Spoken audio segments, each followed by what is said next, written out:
तो सोचिए, क्या होता है जब जंगल के सबसे ताकतवर, सबसे अहंकारी राजा को एक छोटा सा बंदर चैलेंज कर दे। आज हम दिमाग और ताकत के इसी जबरदस्त मुकाबले की कहानी को समझने वाले हैं, जहां सिर्फ एक थप्पड़ ने पूरा गेम ही पलट दिया।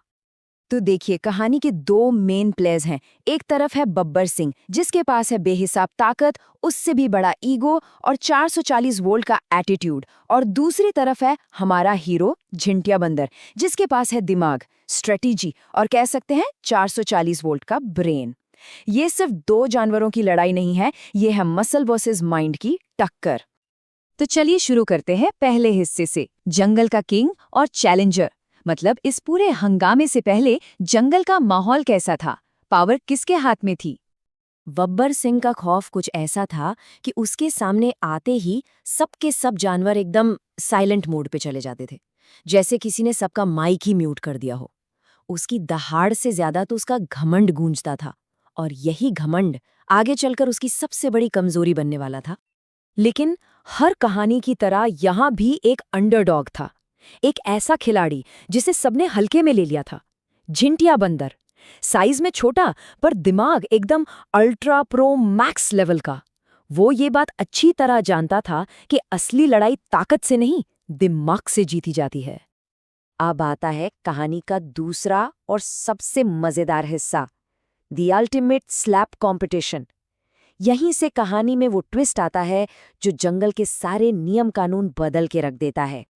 जरा झिंटिया का कॉन्फिडेंस तो देखिए, एक छोटा सा बंदर खुलेआम ऐलान कर रहा है, थप्पड़ कॉम्पिटिशन, जिसमें दम हो आ जाओ। उसकी इस एक आवाज से पूरे जंगल में जैसे भूकंप आ गया। सब हैरान परेशान कि ये हो क्या रहा है। और भला इस चैलेंज को एक्सेप्ट करने कौन आएगा? जाहिर है, खुद जंगल का राजा बब्बर सिंह पूरे स्वैग में अपनी फुल वॉल्यूम वाली दहाड़ के साथ मैदान में एंट्री मारता है। उसके लिए तो ये अपनी पावर दिखाने का एक और मौका था, बच्चों का खेल समझ रहा था वो। और अब आता है कहानी का तीसरा हिस्सा, एक जोरदार थप्पड़। ये वो पल है, वो मोमेंट है जो इस कहानी का रुख हमेशा हमेशा के लिए बदल देगा। बब्बर सिंह का घमंड देखिए, वो झिंटिया को छोटू कहकर बुलाता है। मतलब उसे वो अपने सामने कुछ समझ ही नहीं रहा। उसे लगा ये तो बस मजाक है, पर उसे क्या पता था कि झिंटिया के दिमाग में तो एक पूरी फिल्म चल रही थी। और फिर झिंटिया ने जो तैयारी की, वो कोई नॉर्मल थप्पड़ नहीं था, वो एक पूरी प्लानिंग का हिस्सा था। उसने अपना हाथ घुमाया एकदम फुल टर्बो मोड में 4G स्पीड से, और फिर पूरी ताकत से खींच के, और एक जोरदार थप्पड़ पड़ा बब्बर सिंह के गाल पे। ये सिर्फ एक आवाज नहीं थी, ये झिंटिया के मास्टर प्लान का पहला कदम था। इस एक थप्पड़ ने जंगल के राजा को सचमुच हिला के रख दिया। थप्पड़ का इम्पैक्ट इतना जबरदस्त था कि बब्बर सिंह का चेहरा एक पल के लिए जिगजैग नेटवर्क बन गया। वो एकदम ब्लैंक हो गया, उसे कुछ समझ ही नहीं आया कि अभी अभी उसके साथ हुआ क्या है। और इससे पहले कि शेर को कुछ समझ आता या वो पलटकर हमला कर पाता, झिंटिया तो हो गया रफू चक्कर। ये भागना नहीं था, ये भी प्लान का ही अगला हिस्सा था। और अब कहानी का चौथा और आखिरी हिस्सा, दिमाग का अल्टीमेट गेम। अब पीछा खत्म हो चुका था और असली दिमाग का खेल, माइंड गेम, शुरू होने वाला था। गुस्से से आग बबूला बब्बर सिंह जब झिंटिया का पीछा करते हुए एक जगह पहुंचा, तो उसने जो देखा वो हैरान करने वाला था। झिंटिया आराम से सूट बूट पहनकर कुर्सी पर बैठा अखबार पढ़ रहा था, एकदम चिल, संडे अंकल मोड में। बब्बर सिंह उसे पहचान ही नहीं पाया और हाफते हाफते उसी से पूछ बैठा, भाई साहब, यहां से कोई बंदर भागता देखा क्या?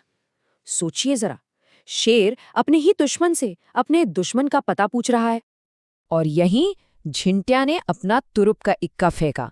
उसने बड़े आराम से स्लो मोशन में अखबार नीचे किया और बोला, हाँ हाँ, वही बंदर जिसने तुम्हें वो जोरदार थप्पड़ मारा था। और ये सुनते ही बब्बर सिंह के दिमाग की बत्ती तो जली, पर गलत फ्यूज उड़ गया। उसे लगा कि उसकी पिटाई की खबर इस अंकल के हाथ में जो अखबार है उसमें छप गई है, मतलब उसकी बेइज्जती पब्लिक हो गई। और बस यहीं पर गेम ओवर हो गया। बब्बर सिंह उस थप्पड़ से नहीं हारा, वो शर्म से हार गया।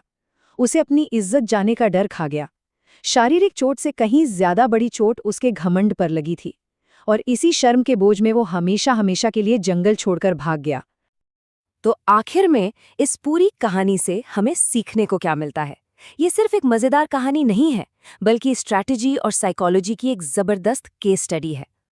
देखिए, कुछ बातें बिल्कुल साफ हैं। पहली, असली खेल दिमाग से जीते जाते हैं, ताकत से नहीं। दूसरी, आपका ईगो, आपका घमंड ही आपकी सबसे बड़ी कमजोरी बन सकता है।